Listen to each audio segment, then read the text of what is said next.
All right, so we got a radiator on the way. I'm not even 100% sure if this bumper has to come off, but I feel like it's a good idea to take it off because this bumper's in pretty good shape. Not too many marks. There's like a mark at the bottom here, right there. But other than that, it's actually in very good shape. It's probably my best front bumper out of the cars I own. I took the grill out on the last video when I found the leak here. I'll show you when I pop the hood, but yeah, I'll try and put a link below where I had to find where this leak was coming from. But either way, we got to place this radiator. Amazon's supposed to be dropping this radiator off in a couple days, so I was like, you know what, there's a couple things I can do to get it ready. I don't know if I have time to take the radiator out. I'll probably end up bringing it into the garage when I get that far into it, but right now we're gonna at least make some room here and get ready, take this bumper off. All right, we got it on jack stands, and we're gonna take all the plastic off that's attached to the bumper under here, because that has to come out. All right, I got all those clips out. The ones on the bottom are straightforward, and there's two on the side here. These go into the fender area, so just make sure you get them. Easy, but kind of annoying. I wish they didn't attach. I wish it was just separate fender pieces, but that's luxury of Acura, I guess. All right, she's off. I can't believe these are held on with a Phillips head, one on each side. Somebody comment, is that like a stock way to do it? I would have thought it was like a 10mm bolt. Eventually I want to do fog lights here. Probably should do it now, but that bumper came off. That was pretty easy, so no rush.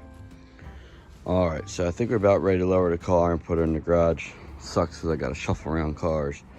If I just had a 2-car garage, she would just pull forward right here. I don't ask for much.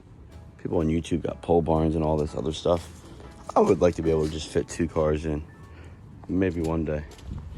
I would even take if it was 2 cars long, right? Because then I could just pull this forward and then pull this behind it. But anyways, struggle. So I took the T-bar bolts out. I took these halfway out just to make sure they weren't seized, just enough to get it inside. There's also a bottom T-bolt in the middle of it that I took out already, just while it was in the air. And then, so basically I pretty much did everything I can do before it's time to start draining fluids. So we'll get it in the garage, we'll drain fluids, we'll take this T-bar, I'm just gonna lift and put out of the way, because it's gonna have the hood latch under there, the cable's still attached, and I don't want to deal with that. I'm just going to lay it on the engine. So I couldn't do that and leave it outside because it's supposed to rain tomorrow, and I don't have a radiator yet. So I'd rather just get it in the car, get it in the garage, and I'll put the old Talon Spider out here, but I do have a car cover for that, so it's not the end of the world. And we'll go from there. So that's where we're at. And we'll deal, like there's an AC bolt line here, so I took that out. Then I put I just put the bolt back in. This way I know where it goes. If they can go back in, I'll put them back in. But obviously these ones have to come all the way out in order to lift this out once I drain fluids and get the radiator brackets off. So that's where we're at. Obviously this hose will have to come off, the bottom hose, and then we got some plugs. I think there's 3 or 4 plugs from what I saw, but we'll take another look. When your wife and kids are taking a nap, you gotta improvise and not do a cold start inside the garage attached to the house.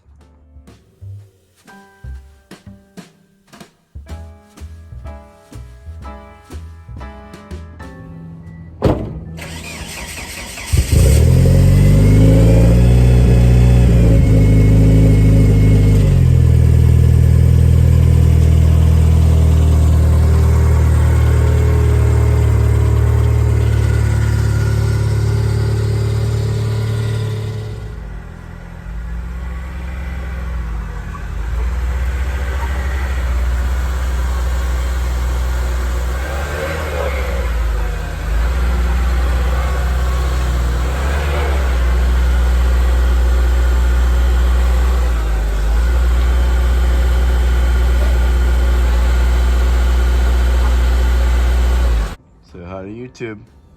Hi, YouTube. Radiator caps off. Car's in the air. Cool. I just got it slowly draining because I don't feel like making a mess. You can still, it's leaking a little bit from the previous, crack where it leaked down. So it's still leaking a couple spots. So I'm just draining it nice and slow. And then we'll start on taking the hoses off next. All right, so we got the box here. We went with aluminum DNA motoring. Again, this is just like an OEM plus car. I'll just call it more OEM than anything. So I was gonna get the OEM one, but I read some good reviews on RSX Nation on the Facebook page. People said they loved theirs. So it's a budget-friendly one, a little bit more money than a Denzel one, but only like 30 more bucks. So I figure what the heck, try it. All the reviews recently have been good. There was a couple crappy reviews about it leaking, but those were from 2021. So yeah, that's where we're at. So I'm gonna open this, take a look at it, and just make sure there's nothing strange going on just from first glance. If all looks good, we'll start removing this soon. Looks all right, looks pretty good. Looks like it's double the width. It might not be as wide as like a Mishimoto or a better brand, but we don't need it to perform like it's a E85 turbo car. We need it to perform like it's just a good little daily option. So we'll go from there. All right, so this is a stock radiator. There's some things that you got to be aware of. In these holes here is all kinds of little push clips that you got to push out. This is a connector that goes on the T-brace, and then there's 2 or 3 connectors on the bottom, plus some of these that you gotta either push out or cut, and I'll be able to show you them better when I remove this radiator. But I'm probably gonna have to move some of these things out of the way. I took the bolt off for the snorkel that goes there. These bolts come off. I just put them back in there just so I have a pile of bolts. Well, actually most of them are plastic clips, but there's a couple bolts. It's easier to remember where you put them if you just can get them back into the hole where they came from. But yeah, you gotta free this harness up. Like I said, there's a couple plugs. You can see down there. You can see that black like nipple looking plastic tab there. That had to get popped out. So you gotta get under there and really inspect pretty good, so that when you pull this radiator, you don't make a mess. But yeah, sorry about that. So next I'm gonna take this hose off, take the bottom hose off, and then she should be pretty much free. But look, like I'm looking around now, there's a plug there. I might even remove this or see if I can get it to come up, but looks like it's just that bolt and maybe just hiding in that groove. But yeah, you just don't want to pull on any of these old connectors. So some of these connectors are a pain. I was careful, I used a flat head, but some of them are brittle, so you got to be careful. But yeah, let's get this connector. Battery tray there. Let's see if I'll be able to get past that. Who knows? So some of these things might have to come off. So what should be a 2-hour job sometimes can take longer, especially if your car's in stock form and everything's there. I just bent this bracket out a little bit, and I took this bolt out and that bolt out and got the passenger fan out. So now she should be able to come up. This snorkel made it a pain. But again, if somebody's running aftermarket intake, here you go. Guess it came off because it was getting that much pressure, so I'll have to go back in and look at that snorkel. But yeah, now she should just lift right out. That tab was broken, didn't even know that. Take that fan off. This is that bolt that I'm talking about there that I didn't realize. So that'll have to come up. This will all have to go off and go into the new. So this is, remember the beginning of earlier in the video, I should say, not the beginning, but earlier in the video, that's where that goes into. So that was for, I guess it's a coolant temp sensor. So that's gonna go into the rad here on that part. All right, so I took the temp sensor out of here. I removed this, which came in here, and put that on there. I use a 24mm deep socket. Obviously, you can use an adjustable if you have to, or just a regular open wrench. But I had a deep socket, so that worked pretty easily. And I feel like I was thinking about Teflon tape, but I feel like she went in there like nice. The threads were all in good shape. So we're gonna keep going on. I think we're gonna take that fan and take that coolant reservoir and put them on there. And then I think I'm gonna put this fan on once I have this in position. But obviously I want to make sure all the holes and threads line up, so we'll see what happens there. All right, so I was able to get these 2 bolt holes to line up. You just got to do one a little bit and the other one, it's not perfect. But yeah, this is pretty good. It lines up with these pretty good. I cleaned up this reservoir. This thing was black and it cleaned up really nice. Literally looks like brand new. So that hole lined up good. This peg lined up good. This bolt I actually broke, so it's stuck in there, and I'm not even worried about it because this fan ain't going nowhere. And then we got this bolt, so everything lined up. Not perfect, sure, not better than OEM, but pretty good for balling on a budget. I wiped down the fans a little bit. I'll wipe them down again, but you know how it is. They're gonna get dirty anyways. But yeah, this thing came out nice. Extra note. I had to take that fan off, unfortunately, the driver's side fan, to get it in. But I realized after I put it in, you got to take these little feet off the bottom, so it's sitting on the rubber. So don't forget to do that. But now I got to take it out. But I didn't connect nothing. I still got to put the fan on, so good time to take it out. It's better than doing it at the end. This clamp for the lower radiator hose was pretty mangled and all rusted. Probably should replace the hose, but I'm balling on a budget. So I got these, it's kind of like a reinforced clamp. You can see it's got a ring. It's supposed to be better for anything that holds some type of fluid, so radiator fluid. So we'll put this on the lower one, little 8mm. See how she does. Got her advanced auto.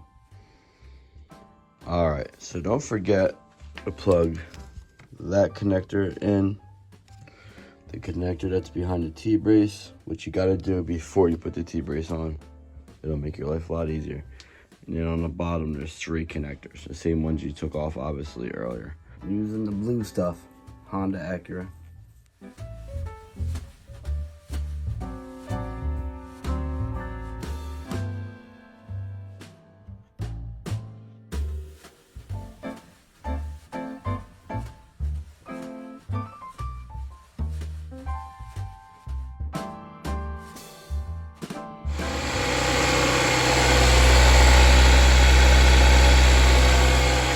I'll top that off as long as we're good.